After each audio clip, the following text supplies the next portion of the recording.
আচ্ছা, গড়বেতার মধ্যে এরকম একটা জায়গা আছে, আশা করি খুব কম লোকই জানি। তো চলো ব্যাপারটা খুলে বলা যাক। আজ আমি চলে এসেছি গড়বেতার জমিদার বাড়িতে, আর বাড়িটা এখনো কিরকম অবস্থায় রয়েছে সেটাই দেখার জন্য আমি চলে গেলাম। তো বেশি দেরি না করে আমি ফাইনালি ভেতরে ঢুকে গেলাম। তারপর আমি ভেতরে ঢোকার পর দেখি এখানে সবকিছুই ছেড়ে গিয়েছে। আর গাইস আর একটু ভেতরে যেতেই দেখতে পেলাম এতগুলো দরজা।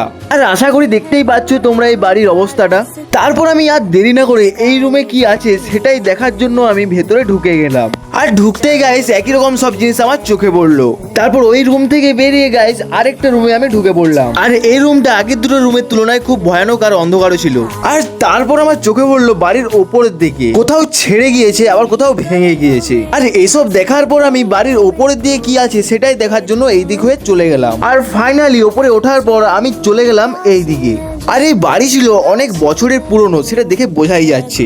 আর সত্যি কথা বলতে গাইস এই বাড়ির অনেক ইতিহাসও রয়েছে, তা আজও আমাদের মধ্যে অজানা। আর এখন এটা ভুতুড়ে বাড়ি হয়ে গিয়েছে। এরপর হঠাৎ গাইস আমি ওপর থেকে দেখতে পেলাম এরকম ধরনের বাড়ি আরো অনেক রয়েছে গোটা এলাকাটা জুড়ে। আর শুনেছে নাকি এই বাড়ি থেকে রাতে ভয়ানক ভয়ানক আওয়াজও হয়। আর তোমরা কমেন্টে জানিও কে কে এই বাড়ির কথা শুনেছো।